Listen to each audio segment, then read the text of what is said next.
Hi hi hello friends, welcome back to our channel.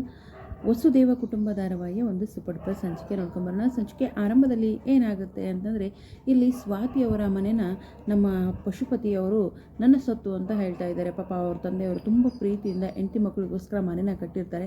ಆ ಮನೆ ಇಲ್ಲ ಅಂತಾದಾಗ ಆ ಮನೆಯವರಿಗೆ ಆಗಿರ್ತಕ್ಕಂಥ ನೋವು ಇಷ್ಟಿಷ್ಟಲ್ಲ, ತುಂಬ ನೋವಾಗಿರುತ್ತೆ. ಎಲ್ಲರೂ ನೋವಿನ ಒಂದು ಮಡಿಲಲ್ಲಿ, ದುಃಖದ ಮಡುವಿನಲ್ಲಿ ಮುಳುಗಿರ್ತಾರೆ. ಆದರೆ ವಂಶಿ ಮಾತ್ರ ನೋಡ್ತಾ ನಿಂತಿರ್ತಾನೆ. ಅಜಿತ್ ಅತ್ತ ಹೇಳ್ತಾರೆ, ವಂಶಿ ಹೋಗೋ, ಅವ್ರಿಗೆ ಸಮಾಧಾನ ಮಾಡೋ ಅಂತ ಹೇಳ್ತಾರೆ. ಆದರೆ ಅಲ್ಲ ಅಜ್ಜಿ, ಈ ಒಂದು ಮನೆಗೆ ಇಷ್ಟೊಂದು ಡ್ರಾಮಾ ಮಾಡಬೇಕಾ? ಈ ಡ್ರಾಮಾ ನೋಡಿ ನೋಡಿ ನನಗಂತೂ ಸಾಕಾಗಿದೆ ಅಂತ ವಂಶಿ ಹೇಳ್ತಾರೆ. ಅಲ್ಲಿಗೆ ಸ್ವಾತಿ ಬರ್ತಾಳೆ. ಏನಂದರೆ ನೀವು ಡ್ರಾಮಾನ? ಅಲ್ಲ, ನಿಮಗೆ ಏನು ಅನಿಸ್ತಾನೆ ಇಲ್ವಾ? ಅದು ನಮ್ಮಪ್ಪ ನಮಗೋಸ್ಕರ ಕಷ್ಟಪಟ್ಟು ಕಟ್ಟಿರೋ ಮನೆ ಅಂತ ಹೇಳ್ತಾರೆ. ಅಲ್ಲ, ದುಡ್ಡಿದ್ರೆ ಇಂಥ ಮನೆನ 10 ಕಟ್ಬೋದು ಅಂತ ಹೇಳ್ತಾರೆ ವಂಶಿ. ಆಗ ಸ್ವಾತಿಗೆ ಕೋಪ ಬರುತ್ತೆ. ಇಂಥ ಮನೇನ 10 ಕಟ್ಬೋದು ಅಥವಾ ಚಿನ್ನದಲ್ಲೇ ಮನೆ ಕಟ್ಬೋದು, ಆದರೆ ನಮ್ಮ ತಂದೆ ನಮಗೋಸ್ಕರ ಕಟ್ಟಿರ್ತಕ್ಕಂಥ ಪ್ರೀತಿಯಿಂದ ಕಟ್ಟಿರ್ತಕ್ಕಂಥ, ವಾತ್ಸಲ್ಯದಿಂದ ಕಟ್ಟಿರ್ತಕ್ಕಂಥ ಮನೆ ಆಗಲ್ಲ ವಂಶಿ ಅವರೇ ಅಂತ ಹೇಳ್ಬಿಟ್ಟು ಬೇಜಾರಾಗ್ತಾಳೆ ಸ್ವಾತಿ.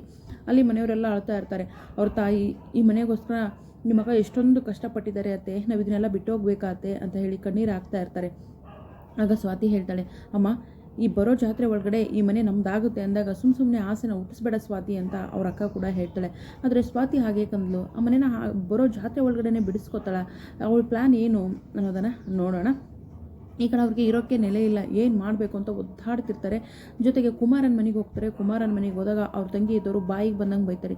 ಯಾವತ್ತು ನೀ ಇವಳನ್ನು ಕಟ್ಕೊಂಡಾಗಲೇ ನಾವು, ಓ ಈಗ ಬಂದಿಯಾ ನೀನು, ಅಮ್ಮ ನಾನು ಬದುಕಿದ್ದೀವ ಸತ್ತಿದ್ದೀವ ಅಂತ ನೋಡೋಕೆ ಬಂದಿಯಾ ಅಂತ ಹೇಳಿದಾಗ, ಹೇಗಿದೆಯಾ, ಯಾಕೆ ಈಗ ಮಾತಾಡ್ತೀಯಾ ನೀನು ಅಂತ ಹೇಳ್ತಾರೆ ಕುಮಾರ್ ಅವರು. ಆದರೆ ಅವ್ರ ತಂಗಿ ಹೇಳ್ತಾಳೆ, ಅಲ್ಲ ಇನ್ನೂ ಸತ್ತಿಲ್ಲ ಕಣೋ, ಬದುಕಿದ್ದೀವಿ. ಯಾವತ್ತು ಇವಳನ್ನ ಕಟ್ಕೊಂಡೆ, ಅಂದರೆ ಗೀತನ ಯಾವತ್ತು ನೀನು ಮದುವೆ ಆದೆಯೋ ಆವತ್ತೇ ನೀನು ನಮ್ಮ ಪಾಲಿಗೆ ಸತ್ತೋಗ್ಬಿಟ್ಟೆ ಅನ್ನೋ ಒಂದು ಮಾತನ್ನು ಕುಮಾರ್ ಅವರ ತಂಗಿ ತುಂಬ ಕಡ್ಡಿ ಮುರಿದು 2 ತುಂಡಾದಂಗೆ ಹೇಳಿಬಿಡ್ತಾಳೆ. ಸೊ ಇಲ್ಲಿ ಅಜ್ಜಿ, ಅವರಮ್ಮ ಎಲ್ಲರೂ ಕೂಡ ಕಣ್ಣೀರು ಹಾಕ್ತಾ ಇರ್ತಾರೆ. ಕುಮಾರನಿಗೂ ಏನು ಮಾಡಬೇಕು ಅಂತ ಗೊತ್ತಾಗೋದಿಲ್ಲ. ಈ ಕಡೆ ಸ್ವಾತಿ ನೋಡಿದ್ರೆ ವಂಶಿ ಜೊತೆ ಜಗಳ ಮಾಡ್ತಾ ಇರ್ತಾಳೆ.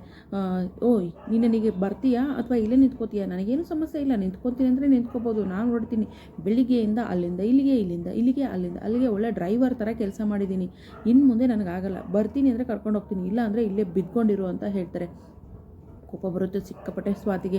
ನೀನೇನು ಮನುಷ್ಯನ ಅಥವಾ ಹೃದಯದಲ್ಲಿ ಏನಾದರೂ ಕಲ್ಲಿಟ್ಕೊಂಡಿದೆಯಾ ಎದೆಯಲ್ಲಿ ಅಂತ ಹೇಳ್ಬಿಟ್ಟು ಬೈಯೋಕ್ಕೆ ಶುರು ಮಾಡ್ತಾರೆ. ಆದರೆ ಅದನ್ನು ಯಾವುದನ್ನು ಕೂಡ ವಂಶಿ ತಲೆಗೆ ಹಾಕೊಳ್ದೇ ಸರಿ, ಇನ್ನಿಷ್ಟ ಇರೋದಾಗಿದ್ದರೆ ಇಲ್ಲೇ ಇರು ಅಂತ ಹೇಳ್ಬಿಟ್ಟು ಬಿಟ್ಟು ಹೋಗ್ತಾರೆ. ಯಾಕೆ ಹಿಂಗೆ ಈ ಮನುಷ್ಯ ಯಾಕೆ ಹಿಂಗೆ ಆಡ್ತಾನೆ ಅಂತ ಹೇಳ್ಬಿಟ್ಟು ಸ್ವಾತಿಗೂ ಕೂಡ ಗೊತ್ತಾಗೋದಿಲ್ಲ. ಆ ಕಡೆ ಕುಮಾರನ ಮನೆಯಲ್ಲಿ ಗೀತಾ ಮತ್ತು ಕುಮಾರನ ಮನೆ ತುಂಬಿಸ್ಕೊಳ್ತಾರೆ. ಈ ಕಡೆ ವಂಶಿ ಯಾಕೆ ಇಷ್ಟು ಒರಟಾಗಿ ನಡ್ಕೊಳ್ತಿದ್ದಾನೆ, ಇದರಿಂದ ಏನಿದೆ ಕಾರಣ ಅನ್ನೋದನ್ನು ನಾವು ಮುಂದಿನ ಸಂಚಿಕೆಯಲ್ಲಿ ಕಾದು ನೋಡೋಣ. ವಿಡಿಯೋಗೆ ಒಂದು ಲೈಕ್ ಮಾಡಿ, ಚಾನಲ್ ಸಬ್ಸ್ಕ್ರೈಬ್ ಮಾಡಿಕೊಂಡು ದಯವಿಟ್ಟು ಸಪೋರ್ಟ್ ಮಾಡಿ. ನಿಮ್ಮ ಒಂದು ಲೈಕ್ ಬಹಳನೇ ಮುಖ್ಯ, ನಿಮ್ಮ ಸಪೋರ್ಟ್ ಕೂಡ ಬಹಳನೇ ಮುಖ್ಯ. ದಯವಿಟ್ಟು ಸಪೋರ್ಟ್ ಮಾಡ್ತೀರಾ ಅಂತ ನಾನು ಕೂಡ ಭಾವಿಸಿದ್ದೀನಿ. Thank you so much.